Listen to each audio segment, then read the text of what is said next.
On this day, I give you my heart, my promise that I will walk with you hand in hand wherever journey leads us, living, learning, and loving together and forever. Dear Preeti, today is the best day of our lives yet. This will be the start of our lives together and no backing out now. God gave me exactly what I needed. Someone who put Him first and reminds me to do the same. Someone that loves her family. Someone who knows my flaws and loves me just the same. I promise to love and care for you, and I will try in every way to be worthy of your love. I want you to know whatever happens, I'm here and I'm yours. You always call me your pilot, and now I call you to be my co-pilot on the journey called life. I promise to be a true and loyal best friend to you. I cannot wait to go places with you. I love you and love you every day forever.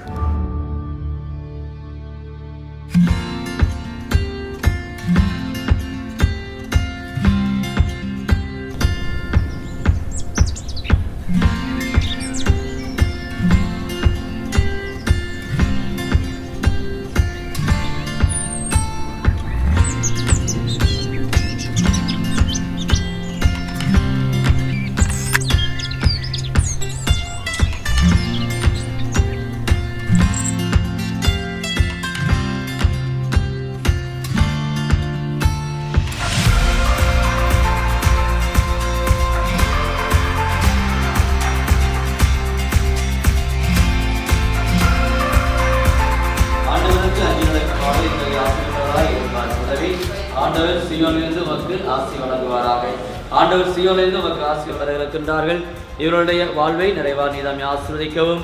இவர்கள் ஏற்படுத்துகின்ற இந்த திருமண ஆசிரியர் என்னாலும் உடைய இறை வாழ்வை என்னாலும் இவர்கள் பிரதிபலிக்கவும். இவருடைய குடும்ப வாழ்விலே என்னாலும் மகிழ்ச்சியும் சமாதானம் தந்து உயிர்த்த ஆண்டவருடைய ஆசிரியர் என்னாலும் இவருடைய குடும்பங்களை தந்து காக்கும்படி கிறிஸ்துவழியா மன்றாடுகிறோம். ஆசிரியப்பட்டவர் நீரே, உடைய திருவேற்றி கனியாக சுமாசிரியப்பட்டவரே,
Then the Lord God said, "It is not good that the man should be alone.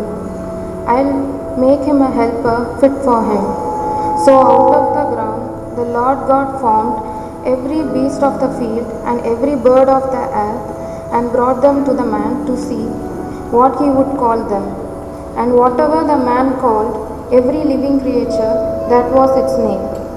The man gave names to all cattle, and to the birds of the air, and to every beast of the field, but for the man there was not found a helper fit for him.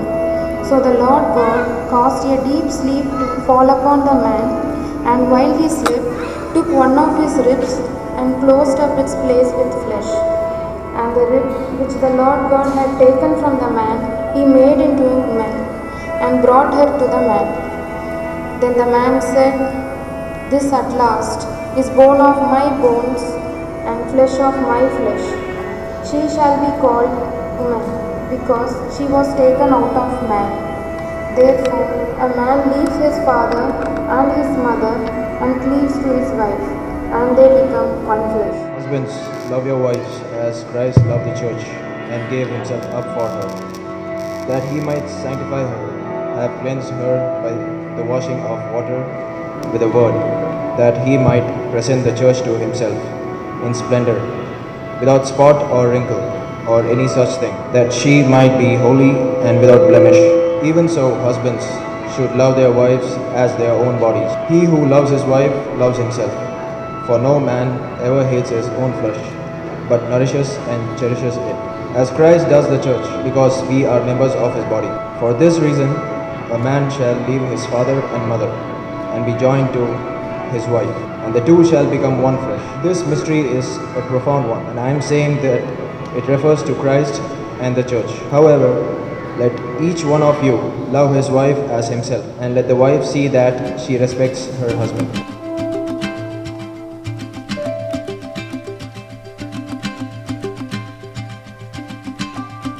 நீங்கள் ஒருவருக்கொருவர் என்றும் பிரமாணிக்கமாய் இருக்கவும், திருமணத்தின் ஏனைய கடமைகளை ஏற்று நிறைவேற்றவும் உங்களுக்கு ஆற்றல் அளிக்கின்றார். எனவே உங்கள் கருத்தை அறிந்து கொள்ள திருச்சபையின் முன்னிலையில் உங்களை வினவுகிறேன். ஜாஃப்ரி, பிரீத்தி, நீங்கள் இருவரும் முழுமன சுதந்திரத்துடன் திருமணம் செய்து கொள்ள எவ்வித வற்புறுத்தலுமின்றி இங்கே வந்திருக்கிறீர்களா? நீங்கள் மன வாழ்க்கை நெறியை பின்பற்றி வாழ்நாளெல்லாம் ஒருவரை ஒருவர் நேசிக்கவும் மதிக்கவும் தயாராயிருக்கின்றீர்களா? இறைவன் உங்களுக்கு அருளும் மக்களை நீங்கள் அன்புடன் ஏற்று கிறிஸ்துவின் போதனைக்கும் திருச்சபையின் சட்டத்திற்கும் ஏற்றபடி வளர்ப்பீர்களா? நீங்கள் திருமண ஒப்பந்தம் செய்து கொள்ள விரும்புவதால் உங்கள் வலதுகைகளை சேர்த்து பிடியுங்கள். இறைவன் திருமுன் திருச்சபையின் முன்னிலையில் உங்கள் சம்மதத்தை தெரிவியுங்கள். I, Joffrey, take you, Preeti, to be my wife. I promise to be faithful to you in good times and in bad, in sickness and in health, to love you and to honor you all the days of my life. I, Preeti, take you, Joffrey, to be my husband. I promise to be faithful to you in good times and in bad, in sickness and in health, to love you and to honor you all the days of my life. திருச்சபையின் முன்னிலையில் நீங்கள் தெரிவித்த இந்த சம்மதத்தை ஆண்டவர் கனிவுடன் உறுதிப்படுத்தி தம் ஆசியை உங்கள் மீது நிறைவாய் பொழிந்தருள்வாராக. இறைவன் இணைத்ததை மனிதன் பிரிக்காதீர்கள். அடியார் இவர்களையும் இவர்களது அன்பையும் ஆசீர்வதித்து புனிதப்படுத்தியருளும். இந்த மாங்கல்யம் இவர்களுக்கு பிரமாணிக்கத்தின் அடையாளமாய் அமைந்து ஒருவர் மீது ஒருவர் கொண்ட ஆழ்ந்த அன்பை நினைவூட்ட வேண்டும் என்று எங்கள் ஆண்டவராகிய கிறிஸ்து வழியாக உம்மை மன்றாடுகின்றோம். Preeti, wear this chain as a sign of my faithfulness and love. In the name of the Father, the Son, and the Holy Spirit. Joffrey, I wear this chain as a sign of my love and faithfulness to you. In the name of the Father, the Son, and the Holy Spirit.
எல்லாம் கொடுங்க. இல்ல இது வந்து எல்லாம் கொடுங்க. கட்டு தானே வேணும் உங்களுக்கு. என்ன?